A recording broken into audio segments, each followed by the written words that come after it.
This is the Chewing the Cud podcast, conversations for the dairy industry, produced in the southwest of England and listened to around the world.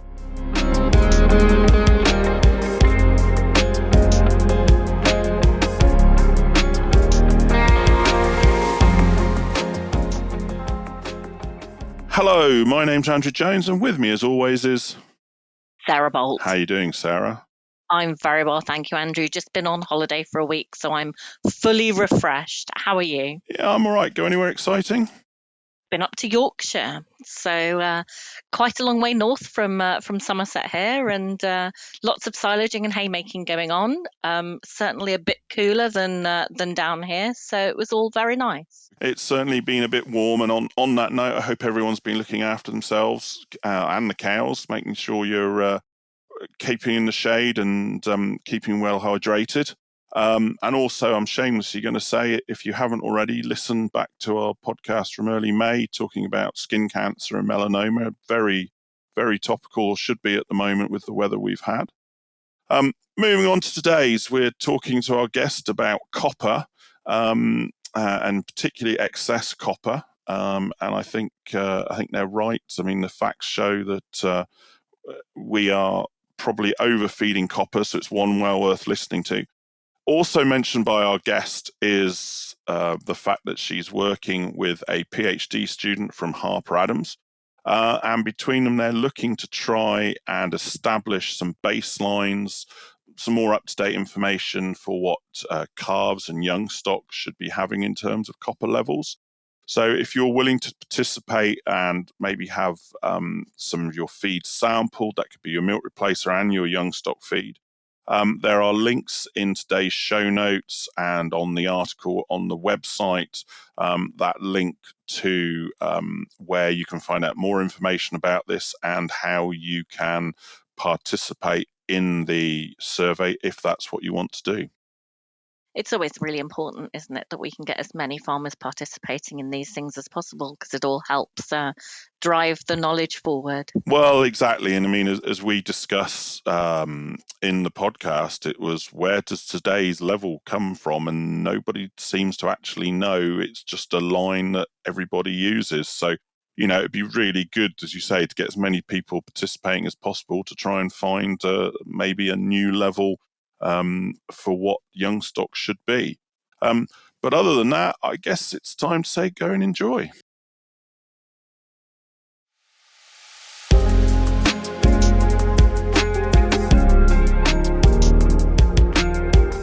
Farming today is a constant balance, rising costs, tighter margins, and a need to get more from every input. At Kemin, we understand the complexity you manage every day. As a family-owned company, we've built our business on helping producers operate more efficiently and with greater confidence. That's why we work alongside you, delivering science-backed solutions that support performance, protect feed quality, and optimize results across your operation. Kemin helps you turn today's challenges into measurable progress that drives long-term profitability. This episode is brought to you by Chewing the Cud Ltd, completely independent, practical nutrition advice for the dairy and beef industries. Whether you need nutrition support, cow signals advice and training, or ROMS accredited mobility scoring, we tailor the advice to your farm and your requirements. For the full range of services, visit www.chewingthecud.com or email nutrition@chewingthecud.com. This episode is also brought to you by Chewing the Cud Ltd. We now offer first aid training designed for agriculture and farming, delivered by a registered first aid at work trainer and experienced minor injuries practitioner. For more details, visit www.chewingthecud.com or email training@chewingthecud.com. Hello, I'm Andrew Jones. And I'm Sarah Bolt. Sarah's Time Today is kindly brought to you by Kingshay. And together, we bring you the Chewing the Cud podcast, kitchen table conversations for the dairy industry. Whether you're a farmer, advisor, processor, or anywhere else in the supply chain, we have topics and episodes that will interest you. We cover the practical and technical aspects of dairy farming. We want to make you think about what you're doing and ask yourself whether it could be done differently. Each episode, we speak with specialists from inside and outside the industry about their area of expertise. Subscribe and listen for free on your favourite podcast platform. Or sign up at www.chewingthecud.com for episode notifications so you never miss a release. You'll find links to all our socials there too, including our Instagram, Chewing the Cud Podcast, all one word and no G. Or get in touch directly at podcast@chewingthecud.com. If you enjoy what we do, please share it and leave us a review. Enjoy today's episode.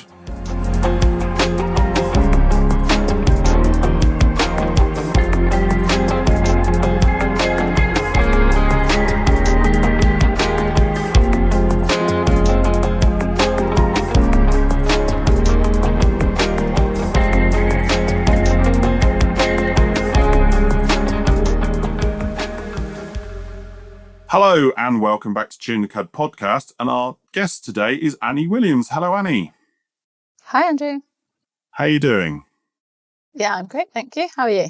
I'm not too bad, thank you. Now, before we get on to our topic, Annie and I have been talking about doing this. It's been a little while we've talked about this, isn't it? But we finally, after Annie did some webinars earlier this year, and I was listening to the one with her on dairy, I sent her an email and said, Annie, it's about time we did this. And I had several ideas, which were transition minerals, decab versus binder, copper, or more or less is better. And Annie just came back and said, I'd really love to do excess copper. And it's like, yeah, great, let's get on with it. And then, funnily enough, we were both at the Trout Sustainability Conference this year, weren't we? And funnily enough, one of their speakers kind of was talking about the same thing. Yeah, definitely. I think it's a topic that's maybe finally, some people would probably say that have been working in nutrition a long time, finally getting some attention, finally getting some data behind it. And hopefully we can get to a place where instead of talking about it as a problem, we work out how we're solving it. Which would be good. But before we do that, Annie, like usual, tell us a little bit about yourself and how you got to where you are today. So probably like a lot of people, I left school not knowing what I wanted to do at all. I knew I really liked animals, primarily horses, which is not something you should say to a dairy audience, really, is it? But horses were my thing growing up, and I still have horses now. So I left school and thought, I've got no idea what I want to do. And I went to work for a year for a company that some people probably heard of called Agramin. Doing boluses, probably most well known for the all trace range. And at that point, I knew absolutely nothing about nutrition at all.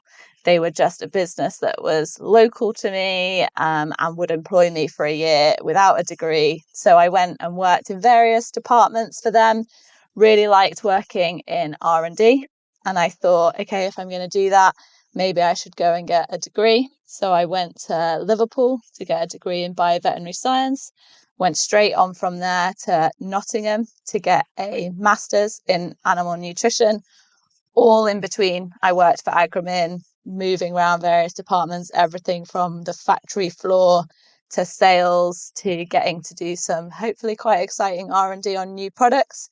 So then they employed me when I finished my master's in animal nutrition.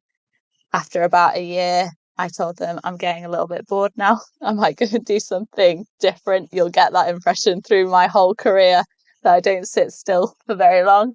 And they said, okay, we really don't want to lose you. How about you go and do a PhD and we'll sponsor your PhD? So I did that, went to Harper Adams, did a PhD in mineral bioavailability, specifically in copper and zinc. And then again took on a export role. So travelled around Europe, New Zealand, South Africa for a couple of years. Spent about 70% of my time overseas selling boluses, giving technical explanations on trace elements, minerals, all that sort of thing. Then decided maybe I wanted to go and do something different. So took a job for what was CL at the time, is now the UK Agritech Centre. Did that for 3 years. And then when it became the UK Agritech Centre, my role became much broader. So we had to cover all sectors of agriculture. I decided that leaving livestock was not for me. Wanted to stay in livestock, or specifically in dairy. So I left there, set up my own consultancy. doing mineral nutrition on farm, and then also took a job in sustainability for Arla. So looking after what Arla do in terms of feed, nutrition, innovation on farm. During that time, also did a Nuffield scholarship, which was mineral advice in ruminants. Are we getting it right? So trying to dig into the detail of advice given on farm, whether it's good advice, does it differ countries globally, who's giving better advice, who's more ambitious in the advice that they're giving, what can we learn? And off the back of that, been very lucky to now work in terms of mineral consultancy in the UK, but primarily actually in the US and Canada is where I have a lot of clients. And that kind of brings us up to where we are today. So doing a split between consultancy and a sustainability global role at Arla. Interesting day job. Well, interesting mix of jobs. Just goes to show you never know where you're going to go on your career journey. Absolutely not. Take the opportunities. You never know. Well, I think we should start with some basics, but before we do, I mean, I guess I should sort of, I suppose, set the scene a little bit. I know myself, I've come across clients that you look at their minerals, and when you get someone else to look at them, because, minerals aren't my specialty, so I usually do get somebody else involved, to get comments going, well, they're an excess copper. Really? And they're like, yeah. And this is from another manufacturer here in the UK. And I'm even going to take a step back. I mean, I'm going to say 35 years ago now, showing my age, unfortunately. I certainly remember my father jabbing cows with copper under the skin because it was felt that it was needed because we had a fertility problem. And that's what I remember of it. I may be wrong. It's a long time ago and I wasn't involved in the farm in the way that I later became. So there's been a lot about copper in the past, and I suppose historically people have thought it's a good thing. But maybe why don't we start a little bit with the different types of copper available, just to give people a bit of reminder of the difference between sulfates and chelates and the different oxides and what all those things mean before we actually get into the bits and pieces about copper. Yeah, of course. And no, you're right, Andrew. Maybe we should caveat this with deficiency still does exist, even in a world where we're primarily talking about excesses. In terms of different types, there's copper oxide, copper sulfate. They would be what we classify as inorganics. That would be where when we started supplementing cows with copper, we would have been using one of those two sources. And in the grand scheme of all the copper supplements that are out there, they would have relatively low bioavailability. They tend to be what we find in standard mineral packs or buckets, licks, boluses, drenches, all that sort of thing would tend to be one of those inorganic sources. And then I guess as we've seen the mineral market develop, there's new sources available on the market. So probably the critical ones being a chelate. So that's a copper source bound to an amino acid to try and improve its bioavailability. That means that it's not just absorbed through a traditional copper transporter, but hopefully we get some absorption through an amino acid transporter as well. And then the other sort of classification that you would certainly see commonly on the market in the UK and the USA would be hydroxy minerals, which I kind of put between your traditional inorganic and your more advanced organic or chelate as something that is on the market as having a higher bioavailability, probably not quite as high as a chelate. What's the difference in the bioavailabilities of these different products, roughly? I'm assuming they're probably different depending on the mineral and etc. But roughly, is it like 2-to-1, or where do they sit as they progress? Yeah, maybe we should actually start, because I think people are always surprised by how low the bioavailability of some of these supplements is. So copper oxide, in terms of its availability, we'd be looking at about 4% available, which people are then like, okay, why are we worried about excess copper if we're talking about a supplement that's only 4% available? But for a lot of the inorganics, whether we're talking copper or other trace minerals, we are talking quite low availability. So you've got copper oxide about 4%, sulfates about double that. so round about 8%, and then your chelates hitting over 10%, maybe towards 20%. So still quite a lot of mineral that's not absorbed within those systems. And chelates, it's hard to put a number on because the manufacturing is important. So how well they're binding it to the amino acid, what the mechanism of release is, does it release in the rumen or the abomasum, all affects how available they are to the animal. But really, it's relative of all of them are relative low availabilities, aren't they? Even at 20%, that's a relatively low availability, which, maybe putting it simply, that's 80% of what you're feeding is going out the back end and being wasted. So putting that in terms of what farmers can ask their mineral suppliers as to, what questions should they be asking about the copper? So obviously one is it inorganic or is it chelated or the hydroxy? But then, as you say, then the chelates then are different availabilities. What sort of questions should the farmers actually be asking? I think so. It's about how well they're being manufactured. What control is in place to know that the product that we're getting is always the same when it's put into that mineral pack on farm. Therefore, how much do we know about it? Because I think that the major message around some of the maybe more expensive mineral products that we see on farm is when we're looking at how much an animal actually requires, we're generally working off milligrams of the actual metal itself.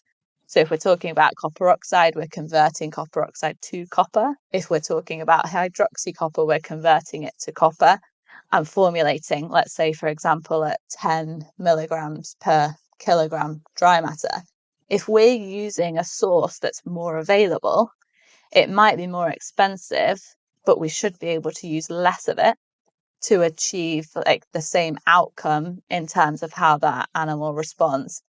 In order to have the confidence to be able to formulate like that, we have to have the quality and consistency in the product. And that's where it comes to whether we've got control of that or not.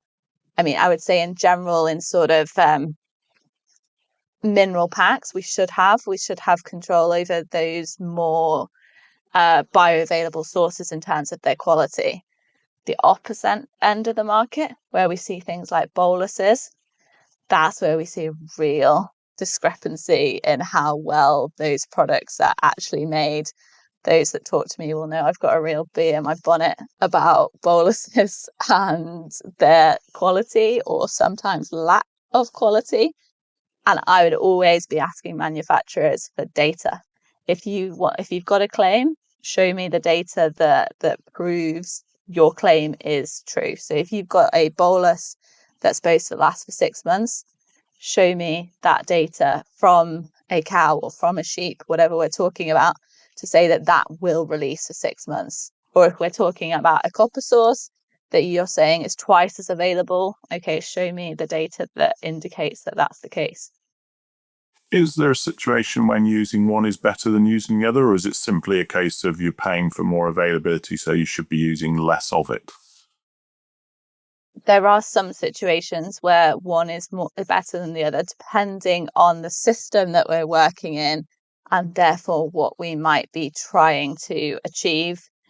For example, certainly within some of our UK systems, we would have relatively high levels of copper antagonism, relatively high amounts of iron, molybdenum, sulfur coming into the diet.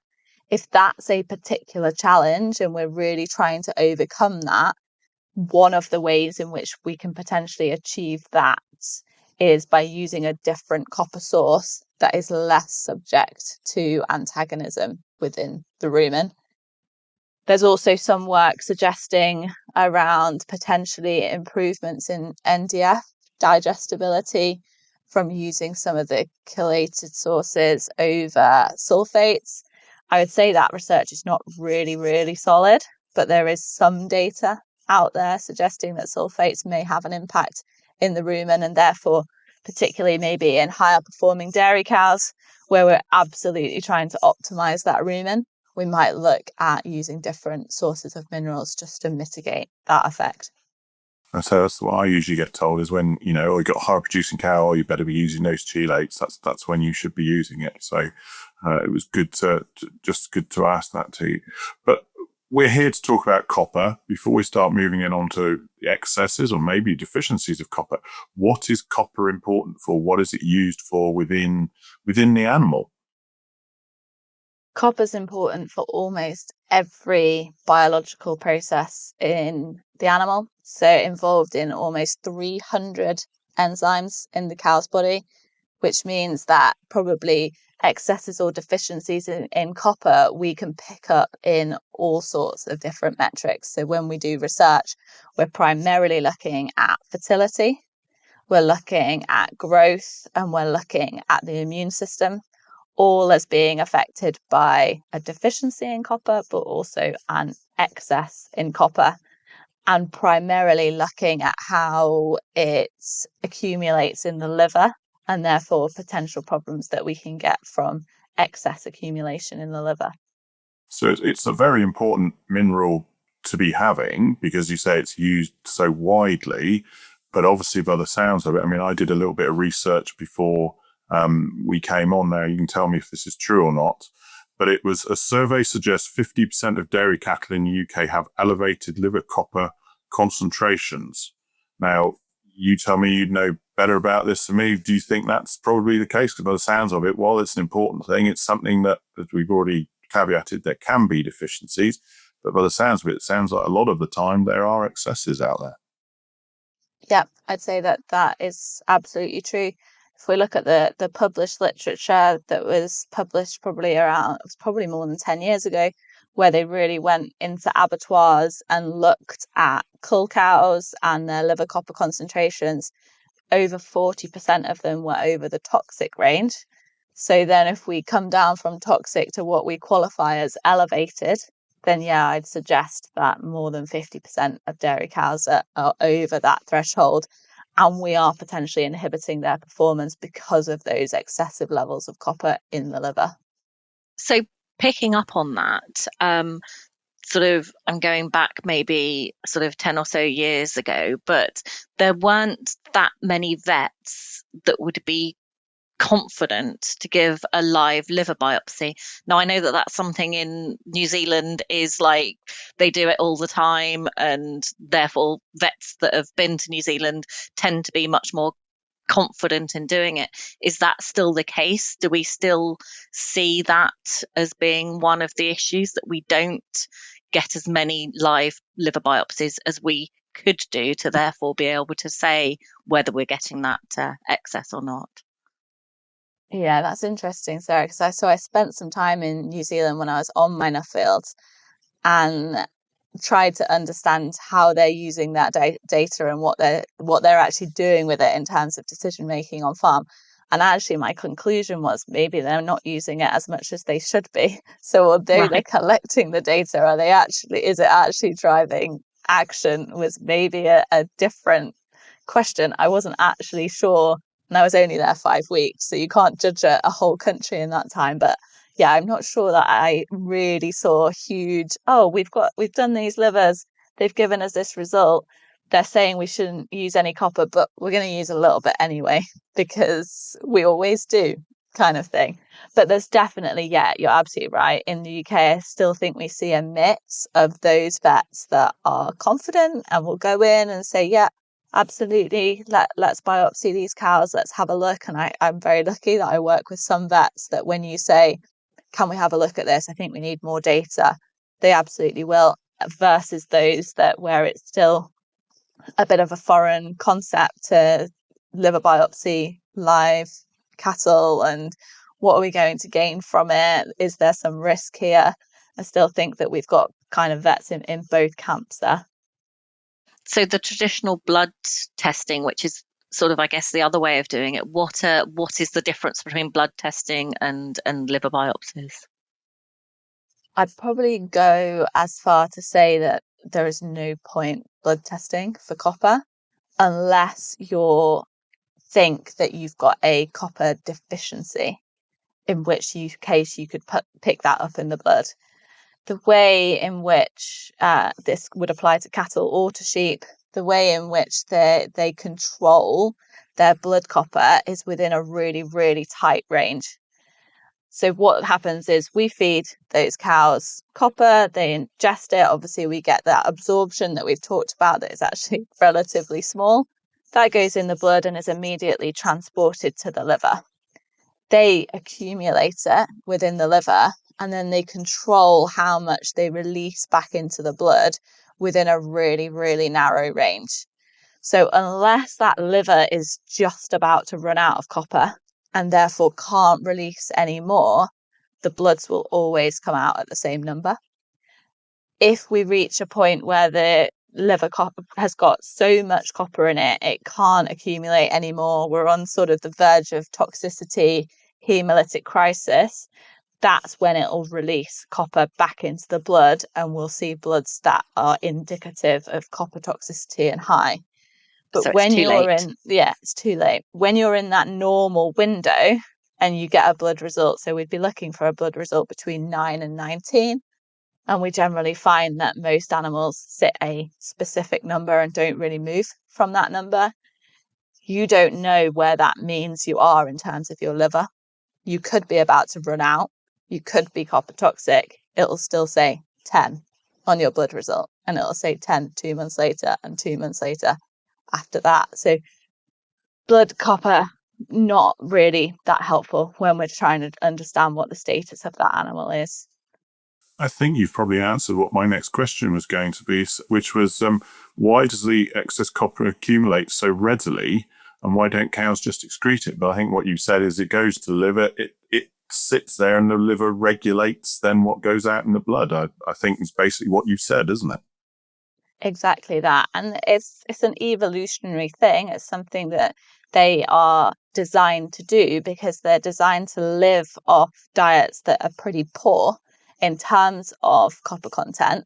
And therefore, it makes sense that when copper's available, you should accumulate it so that you don't run out later down the line.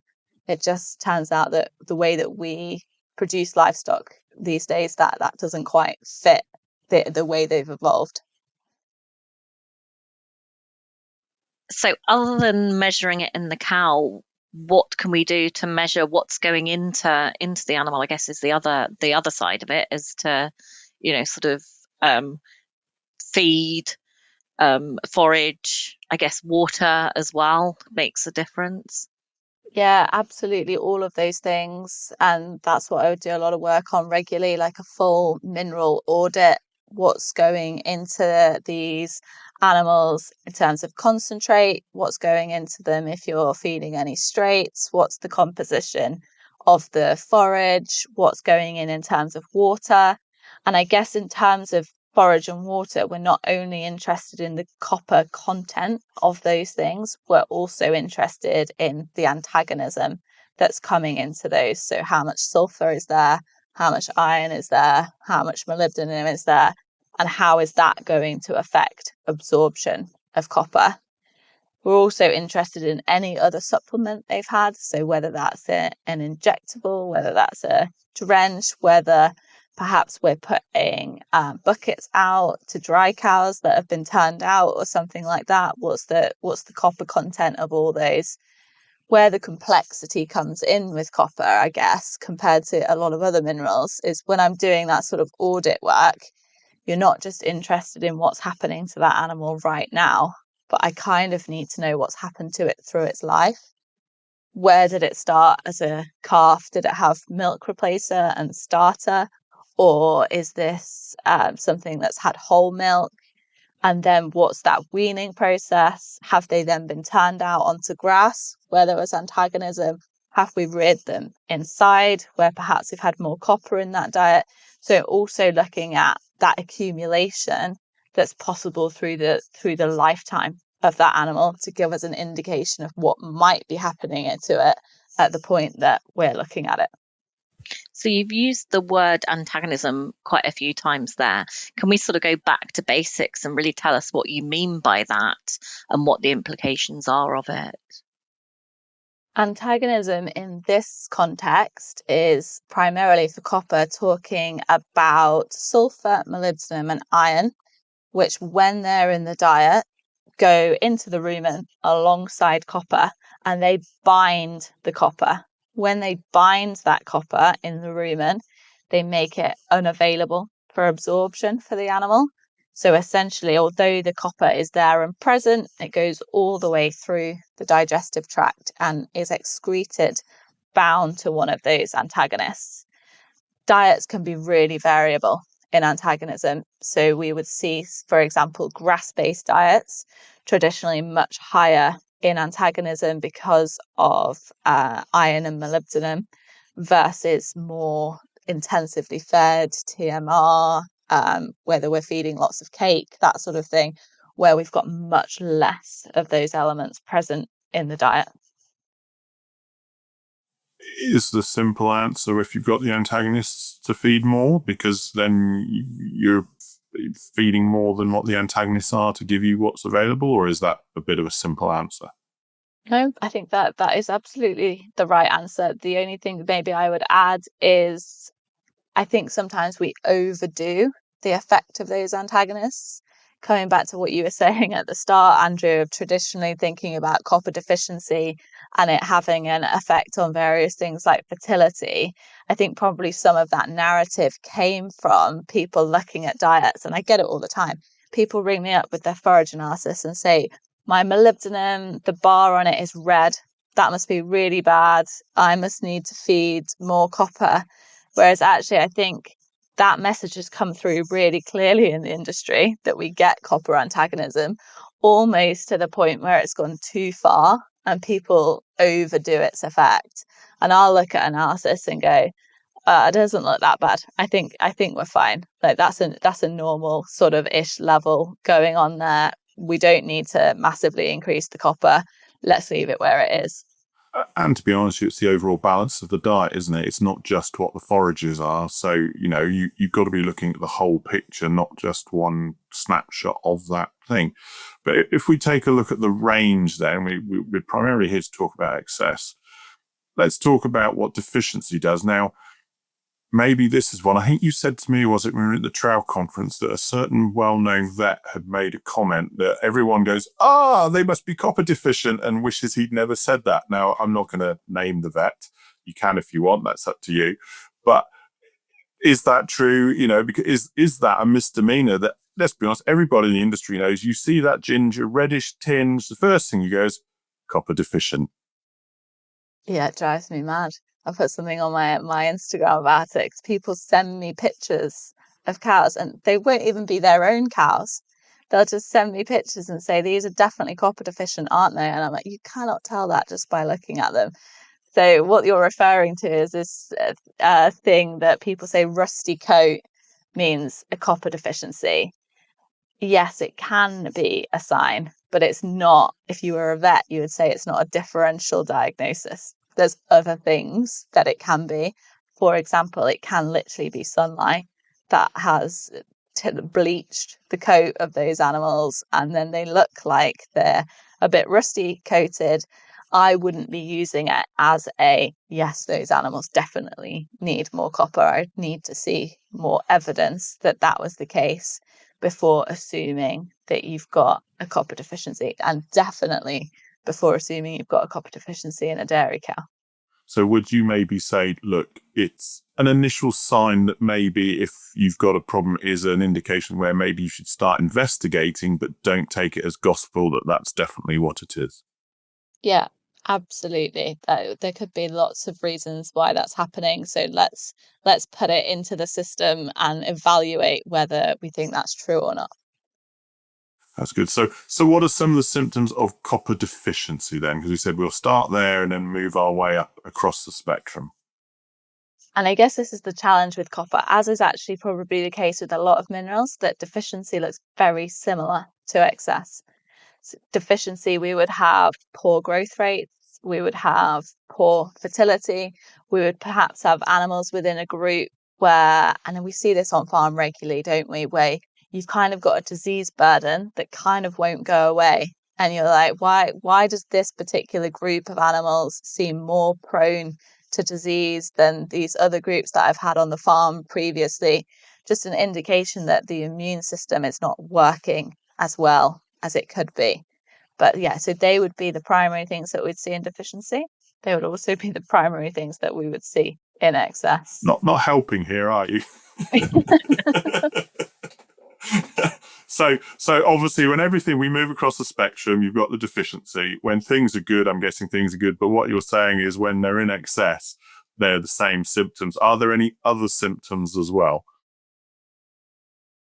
Excess, what happens in excess is due to too much accumulation of copper in the liver. And I'm really careful in my wording there because I used to call it too much storage, but I think storage sounds like a good thing and accumulation perhaps sounds like a bad thing. So I've kind of changed my language around that a little bit to say copper accumulation. And what we effectively get with excessive copper accumulation is an effect on the liver that is the closest thing we can liken it to is an alcoholic person. So the symptoms that we would see in terms of poor liver health would be similar in a person to a cow that's got an excess of copper. That's the way that I tend to explain it to people, to really get across that we do not want to see this excessive copper in the liver. And what we would tend to see is things like poor conception rates. We actually tend to find that particularly in younger animals, perhaps they grow quite well, but then actually when it comes to getting them in calf, that's quite a challenge. That can be an indication that perhaps we've got some sort of pressure on the liver in that situation. Things like not responding to vaccines as well as they should be. And again, that's difficult because how do you start to assess that? How do you start to understand whether that's the case? And I guess this is probably one of the challenges that we've got, that we can measure these things directly within research trials.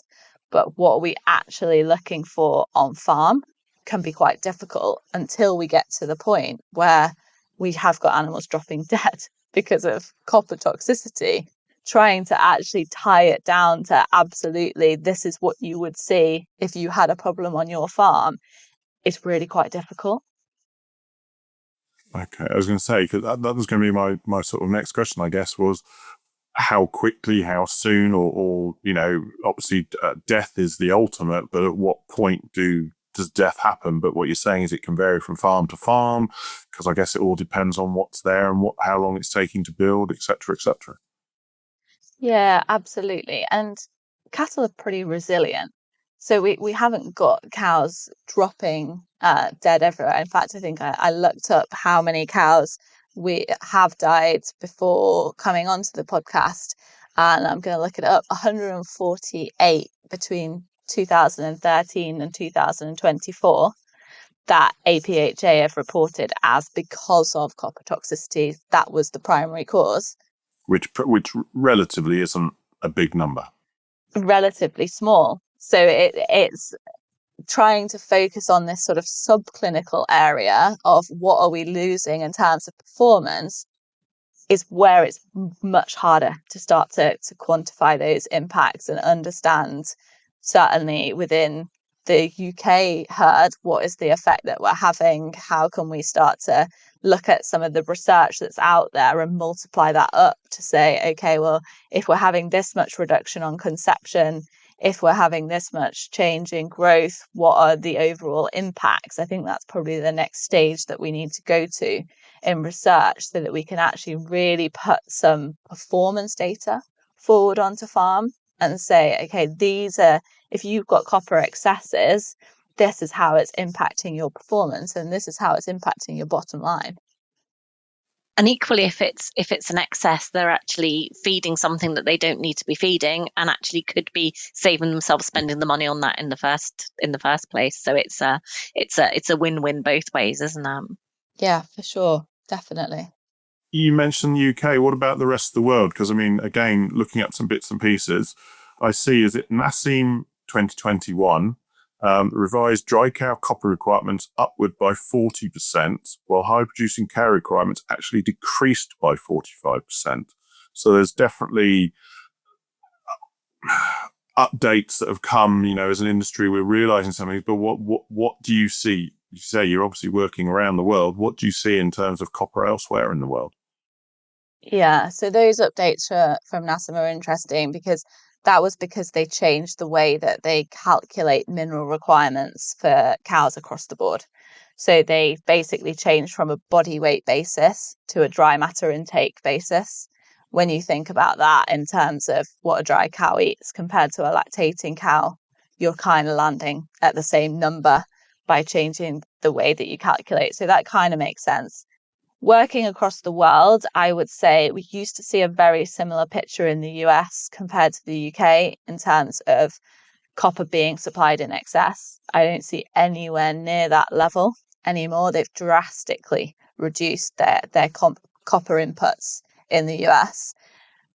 That's down to a lot of work from the academics over there. They're very, very good at translating research into practice and really getting out there and speaking to nutritionists, putting the evidence forward and saying this is why we need to do it. They've got great extension teams out there, haven't they? You know, compared to what we've got in the UK or even in New Zealand, that the US have got some fantastic extension. Yeah, amazing. And they do some amazing work. So I love working out there. I actually went out there on my Nuffield and thought, I probably shouldn't say this, but I actually thought I'd hate it. And I absolutely loved it. And I now have a lot of clients over in the US that I do all their mineral formulating for. Love working with clients out there. But I think we should caveat that they do have an easier system when it comes to something like this. Whereas we're battling with how much copper does a cow need in a grazing system? How much copper do they need in a fully housed TMR? What if you're doing something in the middle of those two systems? Really, when I'm feeding herds in the US, I know what system they're going into as a calf. I know how they're going to be reared as young stock. And then I know the majority of their time they're coming into a fully housed TMR based on maize silage. They don't have the grass, do they? They don't have the that's the big variability is the grass, and they're not feeding grass in the way that we are here. No. And, you know, when you talk to them and we're talking about the challenges of, say, feeding dry cows and you're like, the only raw material I've got available is grass silage, they just think that's crazy. They're like, what are you talking about, trying to feed grass silage to a dry cow? But it means that when we think about this lifetime supply of copper, it's much more controllable in theirs. Whereas we might switch and say we might have a calf on milk replacer and starter. We might wean them and say, oh, actually, we're going to chuck these out in some fields that are 4 miles from the farm and they'll be all right until they've grown a bit. Then maybe we're going to bring them back in for winter. Growth rates perhaps not quite where we want them. So we're going to throw a load of concentrate feed at them. Then maybe they'll go out again. And then maybe we're bringing them into a fully housed dairy system. Or we could be doing something like entirely different to that. So trying to track that supply of copper through their life is really difficult. Not so difficult in an American system, which is probably why they've been a little bit more successful than we have in reducing some of these excesses. Not saying they're still not there, because they definitely are, but not to the level I think that we see over here. And in New Zealand, we would definitely see excesses going into cattle in New Zealand as well. So Sarah mentioned testing feeds and forages. Are there any feeds in particular that people should be looking out for? Because what I'm thinking in my head is palm kernel extract. And for some, I know there are some milk buyers that are not happy or don't want you using that anymore. But for some portions of the industry, it's a very go-to feed when they're short because it's easy to handle. Cows usually are relatively self-limiting on it, and it does have good energy, good protein.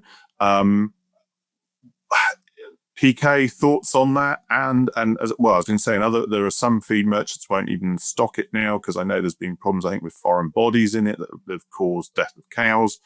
But what that feed and any others that people should be wary of or look out for or go, within the diets? Yeah, for sure. Palm kernel, generally pretty high in copper, generally 20 milligrams per kilogram dry matter or higher, which is a lot higher than most feeds that we would see. Legal limit in Europe being 34 milligrams per kilogram dry matter. So you're already, if you're putting palm kernel in a diet, you're already pretty high and creeping close to that legal limit. And when we're thinking about formulating for cows, we're thinking more around 10 milligrams per kilogram dry matter. So yeah, definitely I would, it's not something that I would go, absolutely can't formulate a diet with palm kernel in it, because we see it happening, we do it, but I would be wary of it and be thinking about adjusting the mineral that's going into the diet based on that. Definitely see it causing problems in New Zealand, particularly, where they've got drought conditions and they suddenly go, we've got no grass. We're going to replace nearly all of what they would have been consuming that with palm kernel. We do see cows getting copper toxicity that way and it causing major problems. In terms of other ingredients, there are some ingredients where we just don't have the analysis. A lot of those would be byproducts, co-products, whatever we want to call them in that category, distillers, things like that.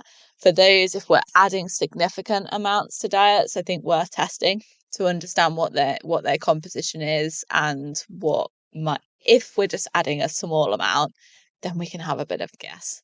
We can go, okay, we're only adding a few kilos of this. So what do we think its composition might be? Is it going to throw out the mineral in this diet significantly? It's weighing up, isn't it? The cost of having it analysed versus what we might gain in that process. And you mentioned byproducts, co-products, however you want to throw them in. Got nothing against them; they're great products. But I suppose the thing is they can be a little bit more variable sometimes in terms of their presentability. Is that the right word to use? Particularly in terms of, say, dry matters, they can vary sometimes compared to some of the more, should we say, traditional dry products where they're going to be that 88% dry matter, for argument's sake. They can vary, and I suppose that's the variation that you're talking about, isn't it? Yeah. So they do. Yeah, they'll vary in their nutritional composition in general, including in minerals, depending on what process they've been through, what have they come into contact with. All those things can affect what actually ends up in the diet. So we've sort of tried to sort of lay the base here. You mentioned it there briefly. What are the legal limits for copper in? You said Europe, but I guess the same in UK. But UK and Europe, what are they elsewhere, if you know? But what should we be aiming for the overall balance of our diet as what is currently perceived to be the right level? Yeah, so legal absolute maximum permitted level would be 34 and would be similar. It's actually 34 milligrams per kilogram dry matter. Right? Yep. And that would be similar around the world. Unlike some of the other minerals, we don't see huge discrepancy in those legal limits. For other minerals, we see more wide variation in what's allowed, what's not allowed. I guess when we're thinking about what an animal actually requires, that's where it gets a little bit more complicated, because that's when we start to take into account what system are they in, what point in that production cycle are they in. So for a milking cow, I would be formulating somewhere along the lines of 11 milligrams per kilogram dry matter, unless there's something that tells me that I shouldn't do that. That could be that I know, for example, going back to what Sarah said earlier, I've done some liver biopsies and I know these animals are really high and I'm trying to reduce the amount of copper that's in the liver. Or it could be that these are a grazing group of animals. I've done an analysis and I know there's, for example, significant amounts of iron within this diet, which means that I should go higher. Now, that's the value that I'd be aiming for a milking cow. And then we can apply that same logic into dry cows, just taking into account those differences in dry matter intake that I mentioned in terms of that NASM work. Where it becomes a little bit trickier is where we start to go into younger animals. That's where we probably lack quite a lot of data. And I guess that's where a lot of this work on excess copper is going at the moment. So from the work that you mentioned earlier, Andrew, in terms of 50% of dairy cows being over where we would like to see them in terms of liver copper concentration, what we're really trying to understand now is, why is that happening? Why are we seeing so many cows that are so high? Is it the way that milking cows and dry cows are being fed? Or does this actually stem from the way that we're feeding young stock and even pre-ruminant calves? And then if it's from that, are those pre-ruminant calves high because milking cows are high and therefore they're being born with a high liver copper concentration? Or is it something in that? And it's those, although I think we're pretty confident, and in fact, I would say we're very confident at knowing where we should be formulating milking cows, dry cows at, where we're less confident is understanding where we should be formulating for young stock, and even less confident understanding where we should be formulating for a pre-ruminant calf. And that is because we don't fully understand the mechanism in which absorption's happening in those animals.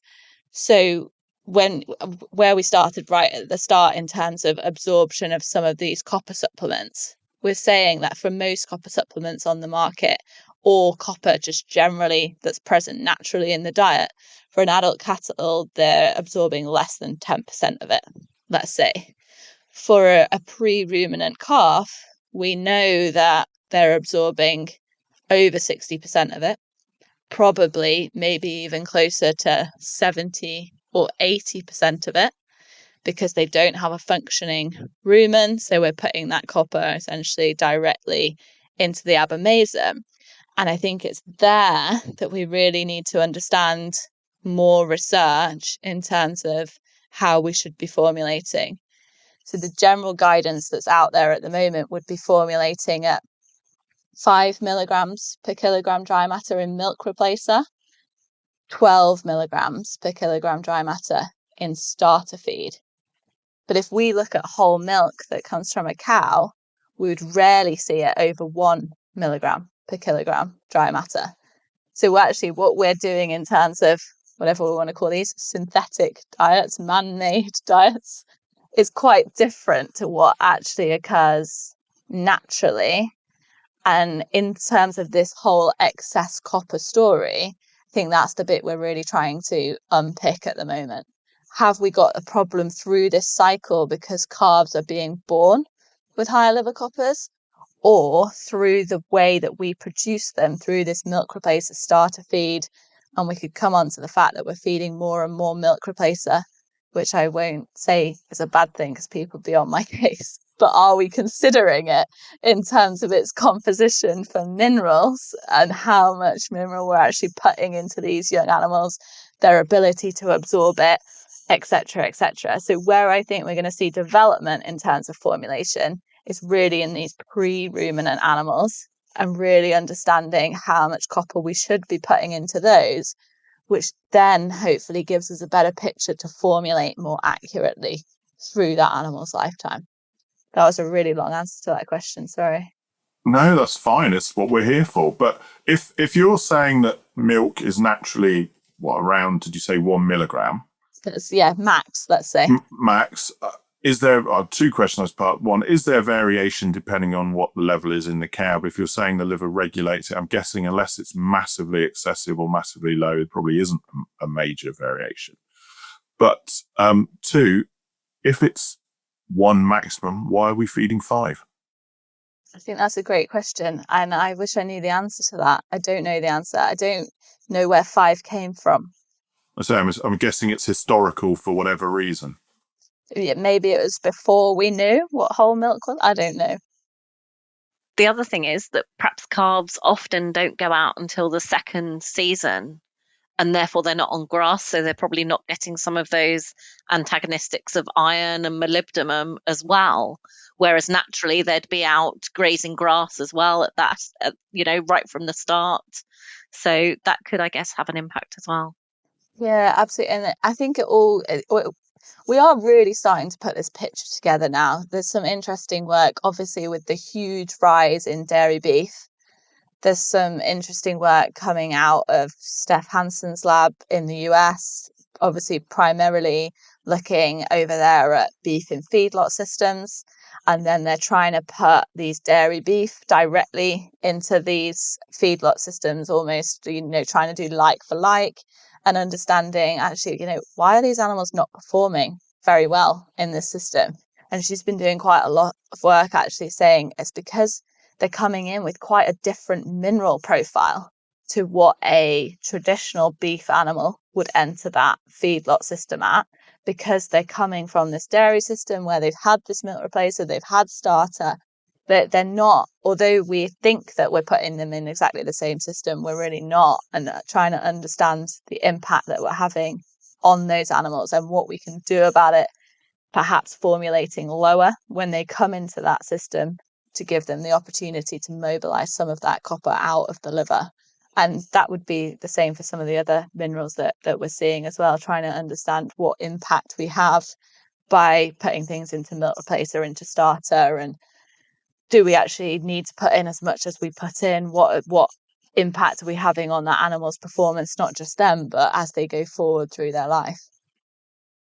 I think you've probably really already answered this question, but if somebody's concerned that, well, as you say, it's difficult to know whether it's deficient or excessive, what should people do to ensure they have a full review or a correct review to ensure that they know what actually is happening on their herds and on their farms? Absolute, like, gold star would be what Sarah referred to earlier, and it would be collecting that liver data, understanding. So and you don't have to do many cows to have actually a representation of what's happening across the whole group. That would be would tell us where we're at in terms of how much copper have these cows got in the liver. I understand that that's not an option for everybody. But what are you talking, 5%, 2%?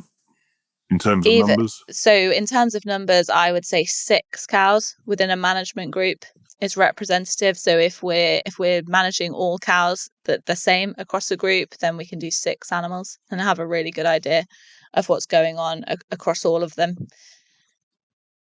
So that would be absolute gold standard. That would give us numbers, give us data. We're scientists. We love that. That gives us something to go off. If we can't do that, if that's not an option, then looking at cull cow data can be an option. So speaking to the abattoir very nicely when you've got cull cows going and trying to get liver data that way can work. The next best thing is to go through this process of an audit. Of really going through the system. What am I feeding? What's my water? What's my forage? What system have these animals come through? Did they, like Sarah said, did they get starter in their first year, concentrate, and then they got turned out? Have they been housed their whole life? We can start to model some of those effects about where we think that they could be. So kind of 2 options. Obviously, ideal if we can do both, but that liver data can really give us a really good example of what's going on across that whole group. And again, I guess something I want to say in terms, like you mentioned water there, whenever I've done minerals on farm, that's the one thing I find repeatedly. I know I've said it with transition, but it's the one thing people seem to forget is their water, and yet it's probably the biggest intake those cows are having, and it can have quite an effect. Yeah, it can have a huge effect, especially when you consider, when we're talking about this and we're talking about milk replacer, you're also mixing it with quite a lot of water in that process. Yeah, definitely. Now, a little bit out of field maybe, but what about foot baths and using copper in foot baths? Can that have an effect in any way that maybe people haven't thought about? I'm not saying cows are going to go drink it, God forbid, but the fact is it's still bringing more copper into the environment. Is that something people need to be aware of in any way?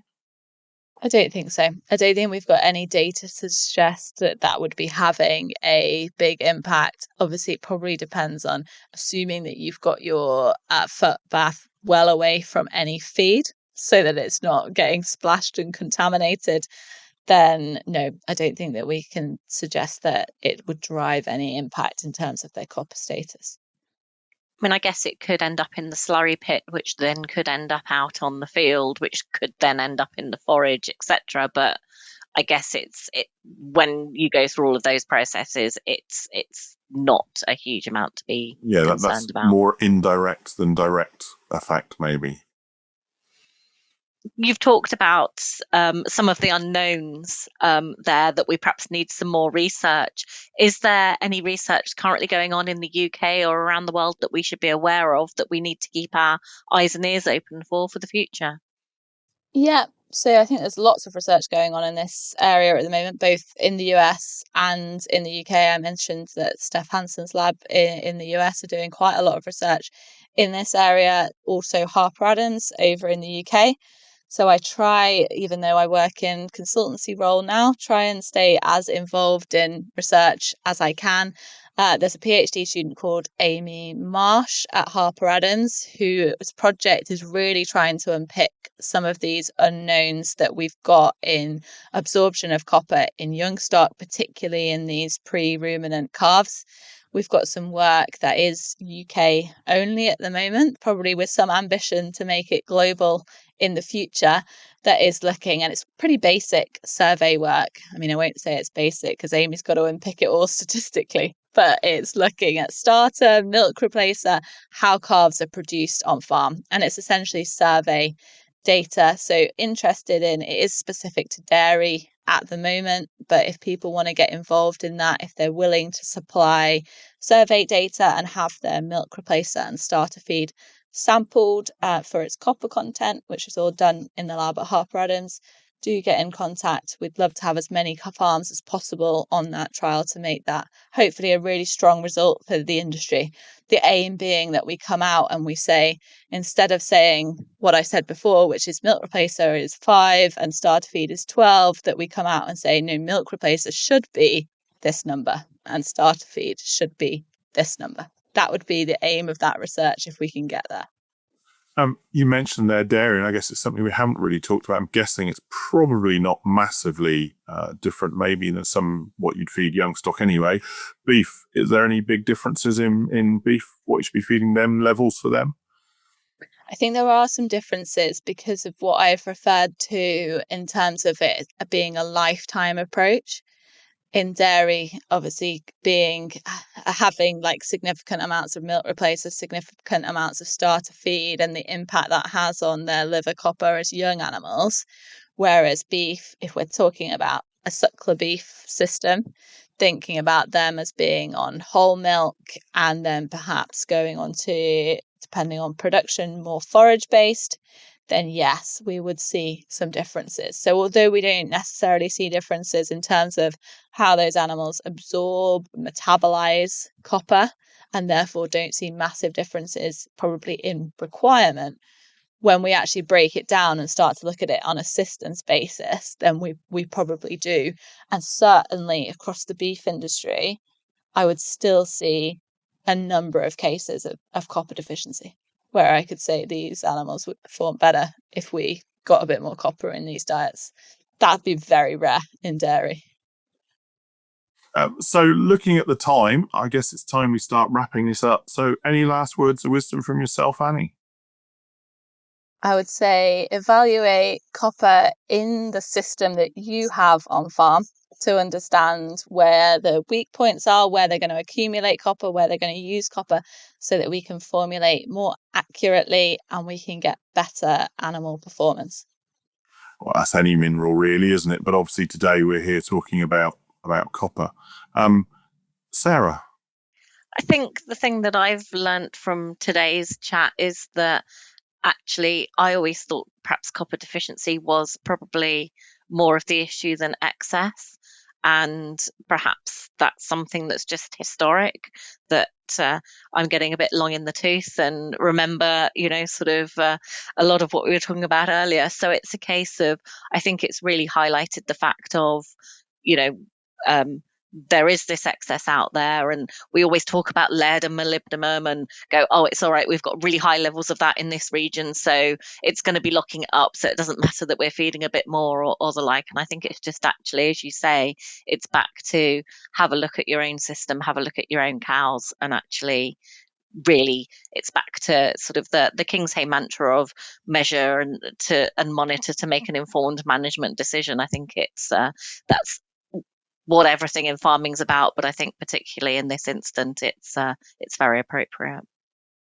Well, I like to say, first of all, thank you very much to Annie. It's been a fantastic conversation and been very informative. And, well, you say that the biggest problem probably is there's not a lot of difference between something that's deficient and something that's excess in copper as to what you're looking for. So it's not the easiest thing to necessarily know which way you're going. But it's been really good. We've obviously talked about some basics, some historical stuff, and just brought things a little bit more up to date. And as I say, that highlighted the fact that I think that was why you wanted to do this, wasn't it? It was highlighted the fact that there is an excess of copper being fed, and maybe just to make people a little bit more aware to ask the questions. And that's what it's all about, to see if, as Sarah highlighted, are you feeding an excess of copper that you don't need to, therefore make your mineral that little bit cheaper. So ultimately it can save yourself a little bit of money as well. So on that, I'd like to say again, thank you very much to Annie, but otherwise it's a goodbye from me. It's a goodbye from me. Thanks for having me.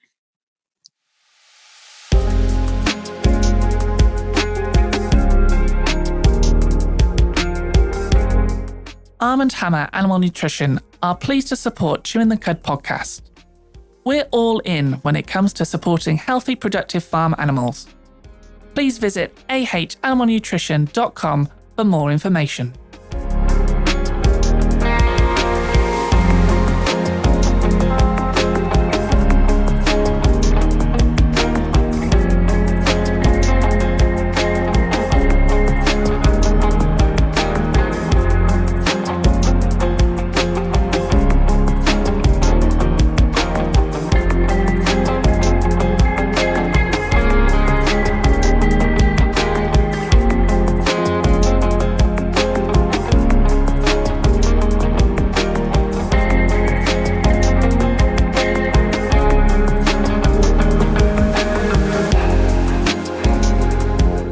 Thank you for listening to the Chewing the Cud podcast, where we bring you conversations for the dairy industry produced in the southwest of England and listened to around the world. And now for the really boring bit, I'm afraid, the legal disclaimer. The information provided during this podcast has been prepared for general information purposes only and does not constitute advice. Information must not be relied upon for any purpose, and no representation or warranty is given to its accuracy, completeness, or otherwise. Any reference to other organisations, businesses or products during the podcast are not endorsements or recommendations of Chewing the Cud Limited. The views of Andrew Jones are personal and may not be the views of Chewing the Cud Limited, and the views of Sarah Bolt are personal and may not be the views of King's Hay Farming and Conservation Limited and any affiliated companies. For more information on the podcast and details of services offered by Chewing the Cud Limited, visit www.chewingthecud.com. Thank you and goodbye.